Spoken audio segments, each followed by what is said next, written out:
ఓం ఓం ఓం ఓం నమో భగవతే వాసుదేవాయ. ఓం నమః శివాయ. సదాశివ సమారంభాం శంకరాచార్య మధ్యమాం అస్మదాచార్య పర్యంతం వందే గురు పరంపరా. శృతి స్మృతి పురాణానాం ఆలయం కరుణాలయం. నమామి భగవత్పాద శంకరం లోక శంకరం. హరి ఓం. శ్రీ గురుభ్యో నమః. హరి ఓం. ఆత్మజ్యోతులందరికీ నా సాష్టాంగ ప్రణామాలు. భగవద్గీత తేట తెలుగు పద్య రూపంలో రాసిన వారు పిల్లుట్ల శారదాదేవి గారు. నేను ఆవిడ రాసిన దాన్ని పాడి వినిపిస్తున్నాను.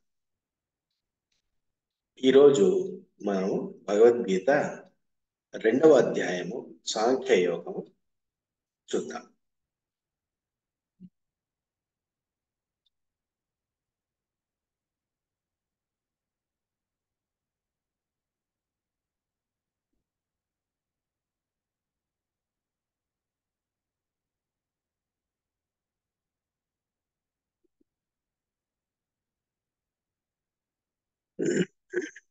రెండవ అధ్యాయము సాంఖ్యయోగం. సంజయుడు ఇట్లా అన్నాడు: ఓ ధృతరాష్ట్ర మహోదయ, బంధువదకు మది కుందుచు కనుగవ అశ్రులొలికించు అర్జునుని గని మధుసూదనుడి మాటలాడెను.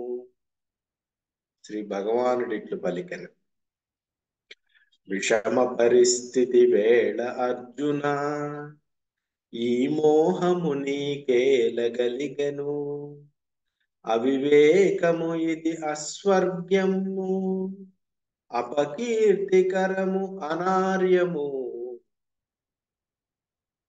శత్రుతపనుడవు శౌర్యము వీడి షండుని వలెనిట్లుండదగునా. జాలి అనెదవా జాలి కాదు ఇది క్షుద్రమైనట్టి హృదయ దుర్బలత. అర్జునుడు ఇట్లా నేను: తాత భీష్ముడు విద్యదాత ద్రోణుడు గురువు పూజనీయులు వీరు పురుషోత్తమా. అట్టి వీరి నెట్లు అలజడిన బెట్టుట అనుకంపలేకయే అనరాస్త్రములనేసి. మహానుభావులు మహావీరులు వీరిని వధించి నెత్తుటి కోటిని తినుట కన్ననే తిరిపెమెత్తుకొని జీవింపమేలు అని భావించుచుంటిని.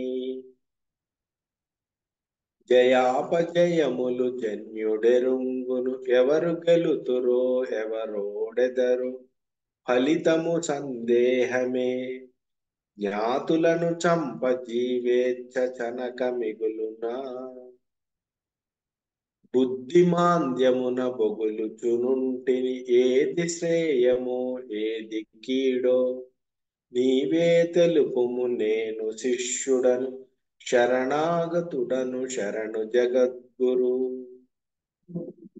ఏకఛత్రాధిపత్యమైన అనపాయాధ్యక్షత చేజిక్కిన, శోకాగ్ని కాక శోకక తప్పదు అమితమైన వ్యధ శమితము కాదు.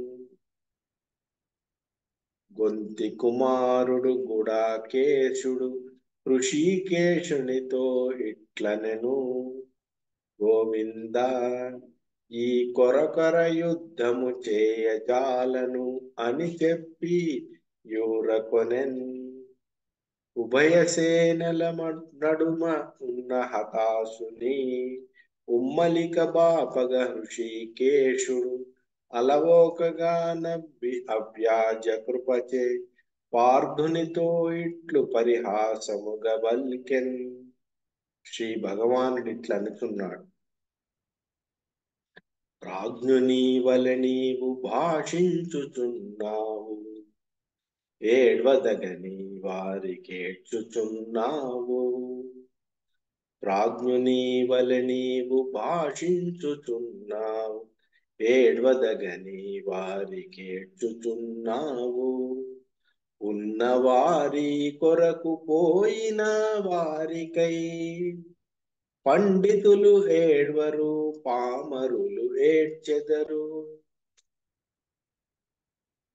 నేను గాని లేక నీవు గాని లేక ఇచట గల రాజన్యులెవరైనా గాని అప్పుడు ఉన్నారు, ఇప్పుడు ఉన్నారు, ఎప్పుడు ఉంటారు, ఎచటికి పోరు. జీవి చిన్నారిగా జన్మించి యువకుడై పెరిగి వృద్ధుండగుచు మరణించును. నుగులు దేహము వీడి నూతనమును ధరించు, ఆద్యంతములుగావు జనన మరణములు. శీతోష్ణ స్పర్శలు చింతలు సుఖములు భరింపు మోర్మితో భరతర్షభా. తప్పవు జీవులకు తాత్కాలికములివి, ప్రకృతి నియమము పాటించుటొప్పును. పరిణామశీల ప్రపంచ ధర్మముగాన ద్వంద్వములయందు సమతను చూపుము.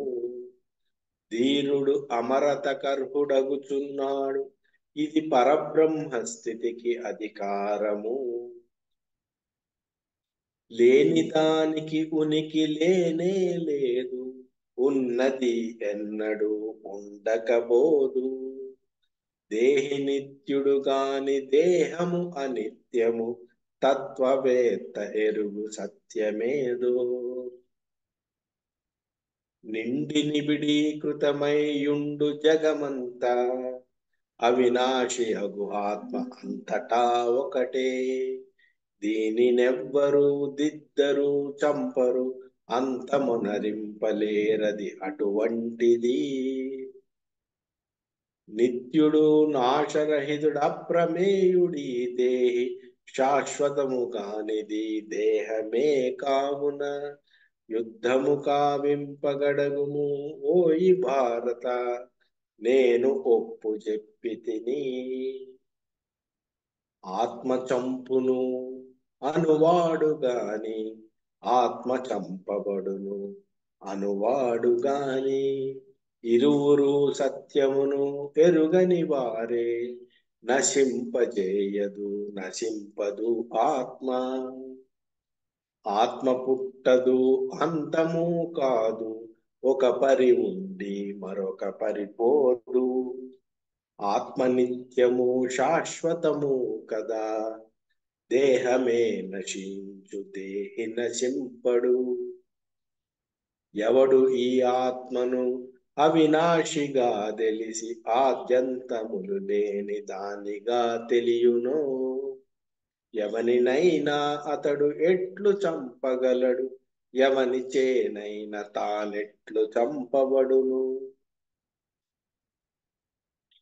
చిరిగిన వస్త్రమును విడిచేసి మనుజుడు కొత్త వస్త్రము కట్టుకొన్నట్లే, శిథిల శరీరము వదలి వినూత్నము దేహమును ధరించు దేహి సంతసముగా.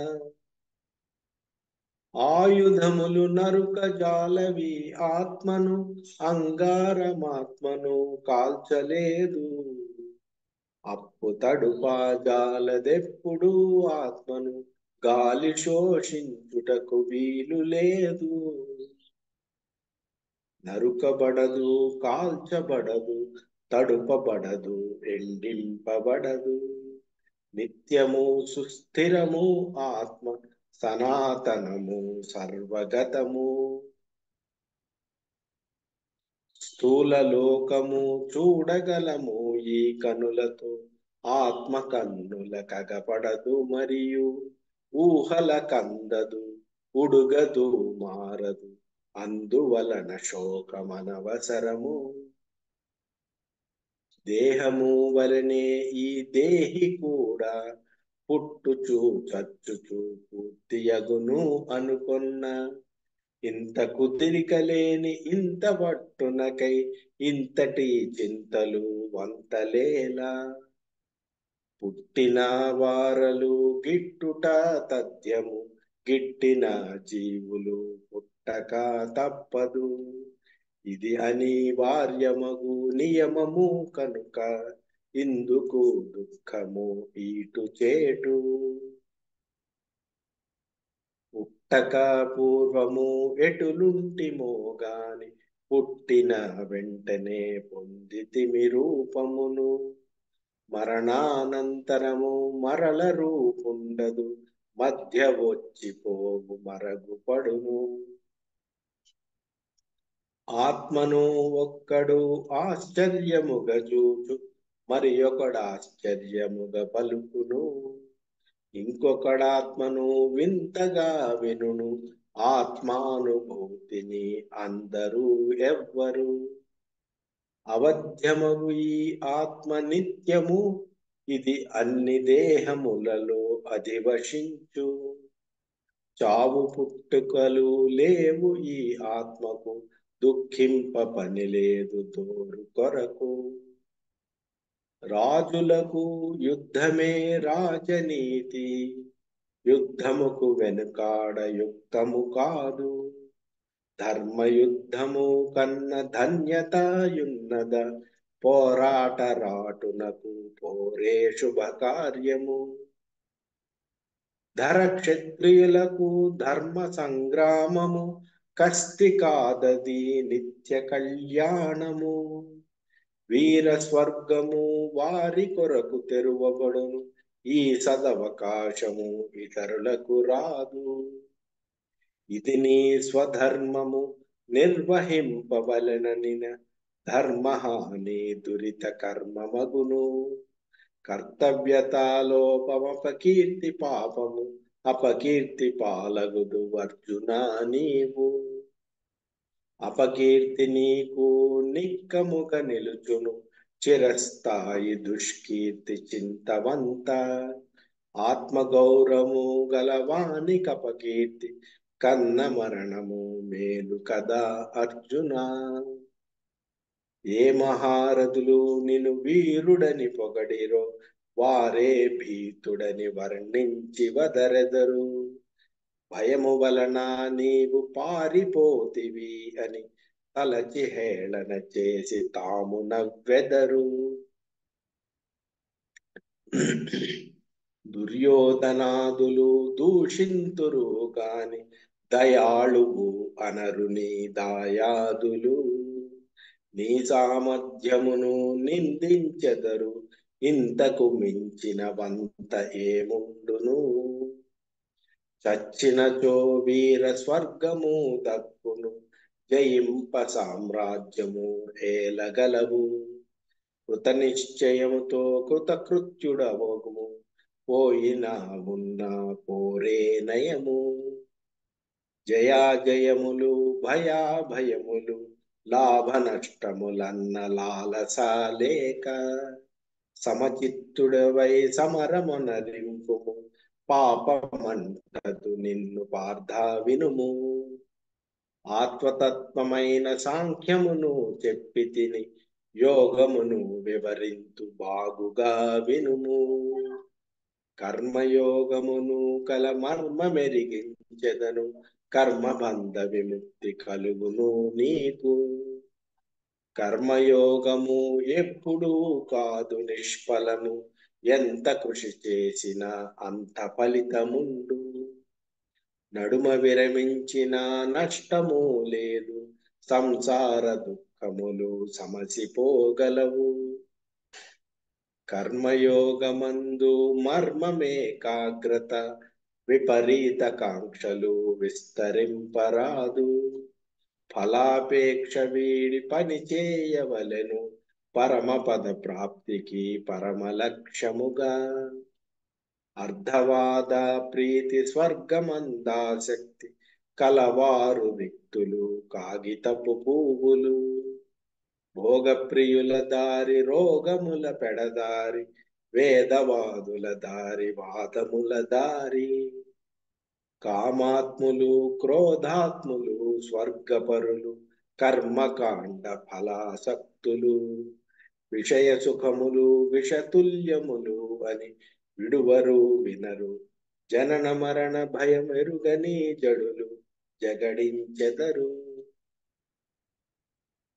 ఇహపరా సుఖములే పరమాశయములు, శబ్దార్థమే వేద శాస్త్రార్థము, చిలుక పలుకులు మిగుల పలుకుచుందురు, వీరి నీతి సమాధి స్థిర నిష్ట కాదు.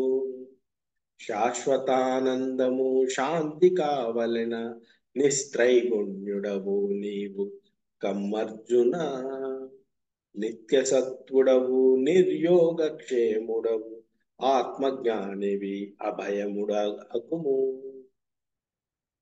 అంతటా జలమయము బావి నీరెందుకు, వెలుగు పగటి పూట దీపములేందుకు, బ్రహ్మనిష్ఠుడైన పరమ గురువు లభింప, వేద శాస్త్రార్థములు వెదకుటెందులకు, కర్మలు చేయుటకు అధికారమున్నది, కర్మ ఫలదాత పరమాత్ముడే, కర్తృత్వము నీకు కళ్ళెము కాగలదు, అట్లని అకర్మణివి కావలదు పార్థ, నేను నాది అనుకొన బంధమగును, ఆసక్తి వీడి ఆచరింపుము పనులు, కష్ట సుఖముల యందు కలుగవలె సమత, సమత్వమే యోగమనెదరు జ్ఞానులు, కామ్యకర్మ హైన్యము ఫలాపేక్ష దైన్యము, ధనంజయ బుద్ధి జ్ఞాన యోగ బలమె తగు ధనము, సమబుద్ధితో నిష్కామ కర్మ చేయుము, కర్మబంధముక్తుడవు కాగలవు కౌంతేయ,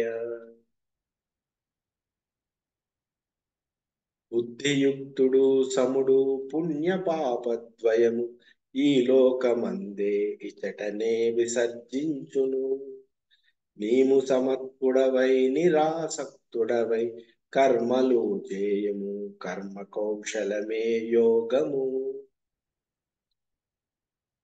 బుద్ధియుక్తులు సమత్వ బుద్ధి కలిగియుందురు, కర్మ ఫలత్యాగులై జన్మబంధ విముక్తులై, చిత్తశుద్ధితో కర్మలు ఈశ్వరార్పితముగా చేసి పరమపదమును చేరుకున్నారు కదా, అజ్ఞానమలినమును అట్లు తొలగించి పరిశుద్ధుడము కమ్ము పరమాత్మ జ్యోతితో, నీ ఆత్మజ్యోతిని లయించనజ్ఞత నశించు, వినిన వినదగిన బోధలన్నిట విరక్తి కలుగు, నానా విధములైన శ్రవణాదుల చేత నీ బుద్ధి కలత చెంది స్థిరత లేకయున్నది, ఎప్పుడు పరమాత్మ ధ్యానివి కాగలవు, అప్పుడే ఆత్మ సాక్షాత్కారము ఆనందము కలుగును. అర్జునుడిట్లనెను, స్థితప్రజ్ఞుడెట్లుండు అతని లక్షణములేవి, ఎట్లు సంభాషించును ఎటు సంచరించును, అతని గుర్తించుటెట్లు అతడెట్లు ప్రవర్తించును, మనవలనేయుండునా సమాధి నిష్ట నుండునా. భగవానుడికి నిశ్శేషముగా కోర్కెల నిషేధింపవలయును, ఆత్మ సంతుష్టుడై అలరారవలెను, రాగద్వేషములను పోగొట్టకొనవలయును, అప్పుడతడు స్థిత ప్రజ్ఞుడనిపించుకొనును, దుఃఖములందు అనుద్విగ్న మనస్కుడైయుండును, సుఖములందు విగత స్పృహుడుగా నుండును, అనురాగ భయక్రోధమనునవి లేకుండును, మననశీలుడై స్థిత ప్రజ్ఞుడట్లుండును, అన్ని విషయములందు అభిమానములు లేనివాడు, శుభము ప్రియము సంభవింప చొక్కడు అభినందించడు, అశుభము అప్రియము జరుగ అవిధిపడడు అవియడు స్థిర జ్ఞానము కలవాడే స్థిత ప్రజ్ఞుడైయుండును. తాబేలు అవయవములు లోన ముడిచినట్లు యోగి ఇంద్రియముల విషయోన్ముఖము కానీయడు. ఇప్పుడు అతని జ్ఞానము స్థిరముగా ఉండును. స్థిరమైన ప్రజ్ఞ కథన స్థిత ప్రజ్ఞుడనబడును.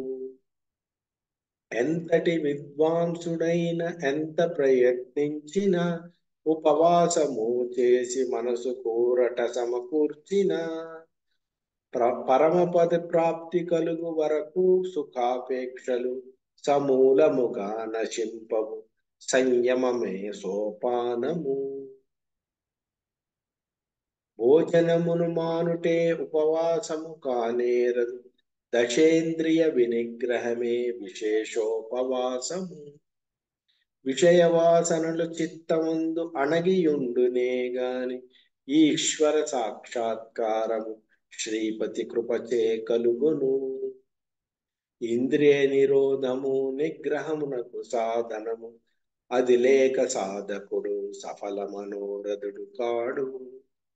జన్మ జన్మాంతరాభ్యాసముచే స్వాభావికము ఇంద్రియముల కోరికలు ఎంతో ప్రబలముగనుండు.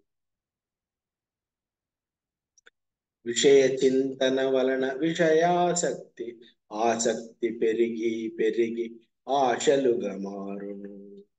ఆశలు ఫలింపకున్న ఆవేదన కలుగు. ఆశ ఫలించిన సుఖము అనుభవమగును. ఆశలు తీరకపోతే ఆవేశము కోపమగును. దాని వలన తాను తన నిగ్రహమును బాయును. యుక్తాయుక్త వివేకము కోల్పోయి మనుజుడు చేయరాని పనులు చేసి చెడిపోవుట జరుగును. మనసును స్వాధీనమునరింపవలయును. అనురాగ ద్వేషములు మానుకొనవలయును. భగవంతుడిచ్చిన దానితో తృప్తిగా బతుకుమప్పుడు నిన్ను స్థిత ప్రజ్ఞుడనెదరు. మనసు నిర్మలముగా ప్రసన్నముగా శాంతిగా ప్రభువుకు కృతజ్ఞతలు ప్రథమ కర్తవ్యముగా తెలిపి ప్రార్థించిన తొలగును దుఃఖములు. బుద్ధి పర్యవతిష్టముగా నుందువు నీవు.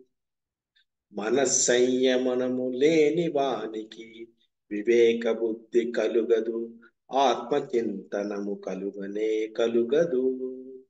ఆత్మచింతన లేక శాంతియును దొరకదు. శాంతి లేకపోతే సుఖము సాధ్యము కానే కాదు.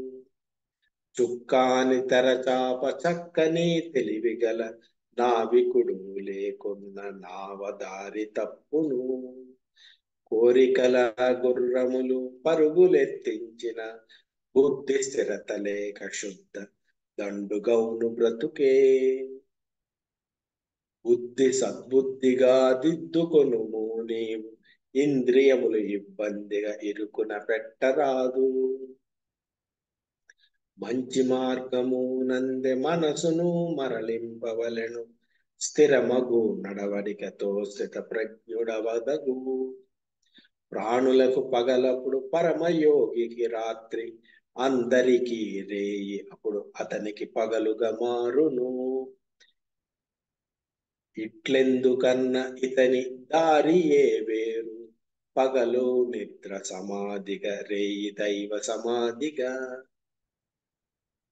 నదీ జలము వర్ష జలము కడలి యందు కలిసినట్లు బ్రహ్మనిష్ఠునందు బహుభోగ్య విషయములు ఎంత ప్రవేశించినా శాంతి ప్రక్షీణము కాదు. స్థిర చిత్తుడు కావున స్థిత ప్రజ్ఞుడగును. ఎవడన్ని కోర్కెలను శ్రవణాది విషయములను ఎల్ల త్యజించును ఏ ఆశలు లేక. అహంకార మమకార వర్జితుడైనటువంటి వాడే శాంతిని పొందువాడు స్థిత ప్రజ్ఞుడు. ఇది బ్రాహ్మీ స్థితి. దీనిని పొందిన బ్రహ్మానందము బడాయించు. మరల విమోహము పూర్వగప్పదు అంత్యము వరకిట్లు మనిన మోక్షము కలుగును. ఇట్లు ఉపనిషత్తులు బ్రహ్మ విద్యను యోగ శాస్త్రమును శ్రీకృష్ణార్జున సంవాదమును అగు భగవద్గీతలయందు సాంఖ్యయోగము అను 2వ అధ్యాయము. హరి ఓం తత్సత్. శ్రీ కృష్ణార్పణం.